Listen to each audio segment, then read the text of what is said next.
আমি তো হাসিনা সরকারকে স্বৈরাচার বলি, দ্ব্যর্থহীন ভাবে বলি, সেটার সঙ্গে যদি আপনি একমত হন তাহলে definitely Hasina is a better স্বৈরাচার। আচ্ছা, আমি খুব মনোযোগ দিয়ে প্রধানমন্ত্রীর সংবাদ সম্মেলন দেখি, তার একটা বড় কারণ হচ্ছে বিনোদন। আমাদের বিনোদনের অভাব আছে এবং আমি এই সংবাদ সম্মেলন থেকে যথেষ্ট পরিমাণ বিনোদিত হই।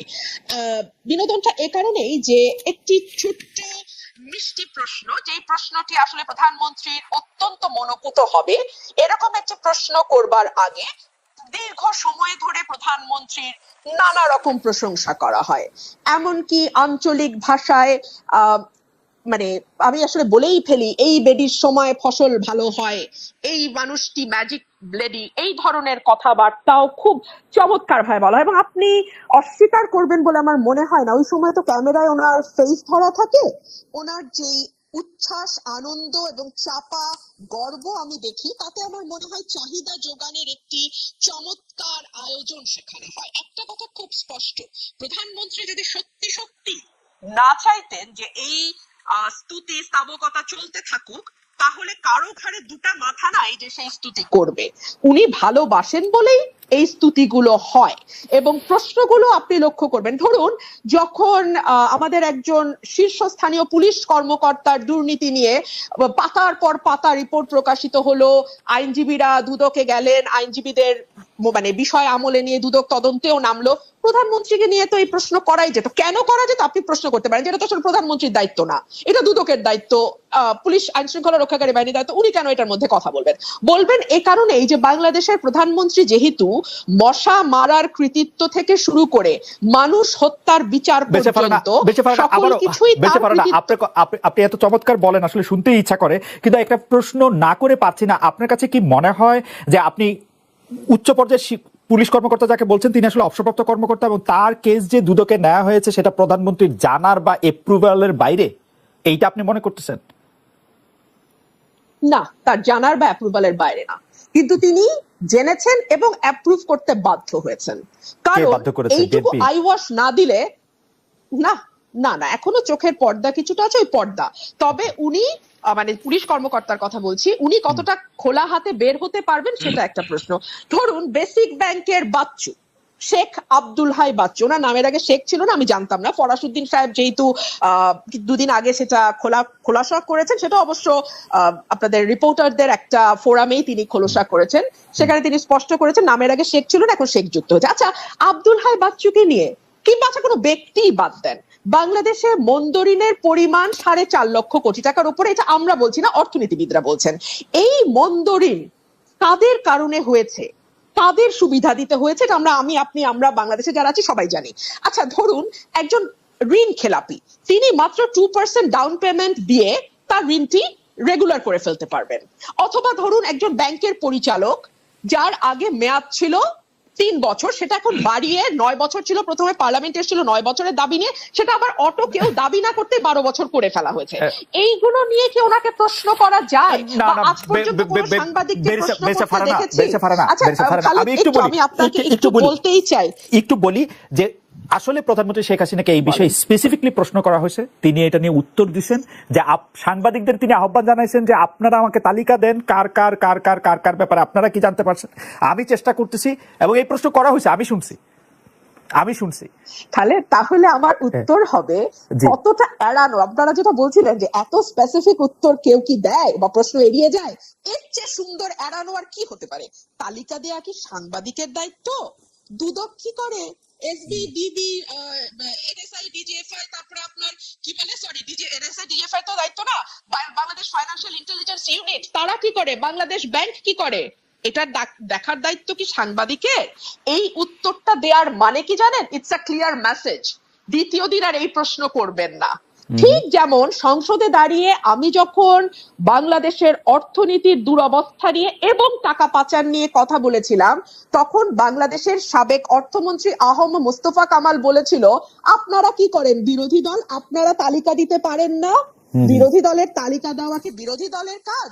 তখন আমি বলতে বাধ্য হয়েছিলাম, আপনার পাশে যেই ফরেন মিনিস্টার বসে আছে তার কাছে তালিকা আছে বলে তিনি স্বীকার করেছেন, অ্যাটলিস্ট কয়েকজনের নাম, মানে কয়েকজনের তথ্য তিনি জানেন, অথচ তার কাছ থেকে তালিকা নিয়ে বিসমিল্লাহটা করেন। জি, ইন্টারেস্টিং পয়েন্ট। অর্থাৎ বিএনপির কথাই তিনি হয়তো বলেছেন যে তারা আসলে নির্বাচনে কেন আসবে, তাদের নির্বাচনে কে, মানে নির্বাচনে যদি তারা আসেন কে হবেন তাদের পরবর্তী নেতা, এটা তো একটা বিরাট কথা। এটা তো আগে ঠিক করে তারপরে নির্বাচনে আসতে হবে, তা নাইলে তো তারা যে কোনো ছুতোনাতে নির্বাচন বর্জন করবেনি। দেখলাম চ্যানেল 1 বন্ধ হয়ে যেতে দেখলাম, দিগন্ত টেলিভিশন বন্ধ হয়ে যেতে দেখলাম, আরো কিছু কিছু চ্যানেল আমার স্পষ্ট মনে পড়ছে না, রিসেন্টলি নেত্র নিউজ বাংলাদেশ থেকে দেখা যায় না।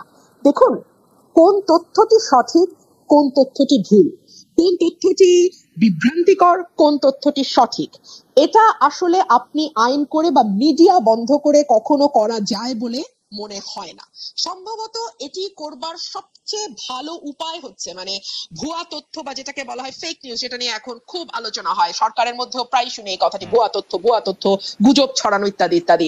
এইটার সব এখান থেকে বেঁচে যাওয়ার বা এখান থেকে বেরিয়ে আসার সবচেয়ে আমি বলবো যে গ্রহণযোগ্য মাধ্যম হচ্ছে মুক্ত গণমাধ্যম। আপনি গণমাধ্যমকে স্বাধীন করে দিন, আপনি তাকে লিখতে দিন, তাকে তথ্য প্রকাশ করতে দিন। দেখুন প্রধানমন্ত্রীর প্রেস কনফারেন্স নিয়ে আজকে আলোচনা শুরু হয়েছিল, একটা ভেরি কমফর্ট জোনে বসে যেই মানুষগুলো আপনার সামনে হাসি হাসি মুখ করে বসে, প্রথম সারি, দ্বিতীয় সারি, তৃতীয় সারি, এর পরের সারি, প্রতিটি মুখের মধ্যেই তার বক্তব্য লেখা আছে। সেই লেখাটা আপনি আমি যেমন পড়তে পারি, প্রধানমন্ত্রীও পড়তে পারেন। সুতরাং তিনি ভেরি কমফর্ট জোনে থেকে শুরু করেন তার যাত্রা। আচ্ছা ধরুন অর্থনীতি নিয়ে তো আলাপ হচ্ছিল, ফার্মার্স ব্যাংক আর বেসিক ব্যাংক, তাই না? এই ফার্মার্স ব্যাংক নিয়ে আমি কি বলছি সেটা তো একটা বিরোধী দলের কর্মী অনেক কথাই বলি, বাদ দেন। আমাদের সাবেক অর্থমন্ত্রী আবুল মাল আব্দুল মুহিত বলেছিলেন আস্ত একটা ব্যাংকেই গিলে ফেলা হচ্ছে এবং এই ব্যাংকটা করাই হয়েছে লুটপাটের উদ্দেশ্যে, এই ফার্মার্স ব্যাংক। মহিউদ্দিন খান আলমগীর টিকির একটা চুলো ধরা পড়েনি, তো সেটা নিয়ে কি কোনোদিন ভুলেও কোনো সাংবাদিক প্রধানমন্ত্রীকে প্রশ্ন করা তো দূরেই থাক, কোন রকম কোনো আলোচনা আশপাশ দিয়ে কথা না কিচ্ছু হয়নি তো?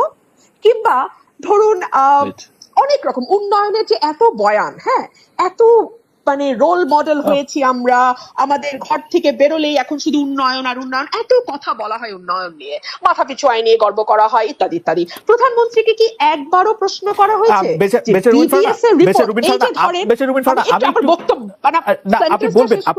আপনি বলবেন সেন্টেন্সটা শেষ করবেন, আপনি বলবেন। আপনি সংসদ সদস্য ছিলেন, সংসদে আপনি 4 বছর থেকেছেন, আমি দায়িত্ব নিয়ে বলছি, আমি জেনে বলছি, আপনার বক্তব্য প্রধানমন্ত্রী শেখ হাসিনা উপভোগ করেছেন। আপনি তাকে তীক্ষ্ণ ভাষায় সমালোচনা করেছেন, প্রশ্ন করেছেন, আপনাকে যেন যথেষ্ট পরিমাণে সময় দেওয়া হয় সেই জন্য তিনি চিফ হুইপদের নিশ্চিত করেছেন যে আপনি যাতে যথেষ্ট পরিমাণে সময় পান, এই মেসেজ যেন স্পিকারের কাছে যায়। এই কারণ তিনি হচ্ছেন যে মানে ব্যাপারটা কিন্তু আপনার কথাও যে তিনি খুব মানে আপনি যেভাবে বলছিলেন যে খুব মুগ্ধ হয়ে খুব একটা ফেভারেবল পজিশনে বসে, ব্যাপারটা কিন্তু এরকম না।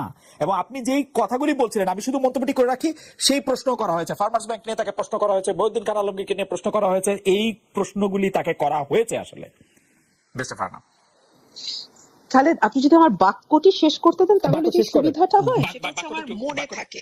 না ধরেন আমি ভুলে গেছি, দীর্ঘ আলাপ করেছেন তো আমি আমার কি বাক্য বলতে গেছিলাম ভুলে গেছি, আপনি এই মুশকিলটা হয়। যদি বাক্যটুকু শেষ করতে পারলে তখন একটু সুবিধা হয়। আচ্ছা আমি একটু ছোট বাক্য ব্যবহার করলে সুবিধা হয়, বড় বাক্যতে হ্যাঁ উন্নয়নের বয়ান জি উন্নয়নের কি করব বলেন, আমার বাক্য একটু লম্বা হয়, বাক্য হ্যাঁ ছোট করে বললে আমার একটু ইন্টারেক্ট করতে সুবিধা হয়, মানে বুঝতেই পারেন ফারহানা, আমি আসলে বেতনই পাই এর জন্য আপনাকে কেন জানি আমার কথাতে ইন্টারাপ্ট করতে খুব ভালো লাগে। না কারণ হচ্ছে এর একটা কারণ হতে পারে যে নাইম বাইরে যে আমি ইন্টারাপ্ট করতেছি এটা আপনি শুনতে পাচ্ছেন না, এটাও হইতে পারে, মানে এটা টেকনিক্যাল একটা ফল্ট আমাদের। খুব ভালো শুনতে পাচ্ছি। Okay please continue, please continue করুন। উনাকে আপনি কোনো প্রশ্ন করেননি, পরের দফায় দুই দফায় কোনো কোশ্চেন করেননি, প্লিজ এটা আবার দেখেন আবার একটু আপনি। ঠিক আছে, উন্নয়ন নিয়ে দীর্ঘ বয়ান আছে এবং তার যে বক্তব্য তিনি দিয়েছেন সেখানে তিনি এক জায়গায় দাবি করেছিলেন মাতৃমৃত্যু, শিশু মৃত্যু এবং গড় আয়ু তিনটি বেড়েছে। বিবিএস এর রিপোর্ট বলছে এই তিনটি আপনি যদি 2021 সাল থেকে শুরু করেন ক্রমাগত মাতৃমৃত্যু বলেন, শিশু মৃত্যু বলেন এবং গড় আয়ু কমে আসা বলেন, আমাদের সূচকগুলো খারাপ অবস্থায়, এগুলো নিয়ে তাকে কোনো প্রশ্ন করা হবে না। কিংবা ধরুন আমাদের যে গিনি সহ বৈষম্য বাড়ছে, এই বিষয়গুলো নিয়েও কখনো তার দৃষ্টি আকর্ষণ করা হয় না। সংসদে আচরণ হবে কেন? কিন্তু শেখ হাসিনার উপর আক্রমণটা রিপিটেড, শেখ হাসিনার উপর আক্রমণটা রিপিটেড 15 আগস্টের পরে 21 আগস্টের পরে কোটালীপাড়া পর অনেকগুলো আর কি।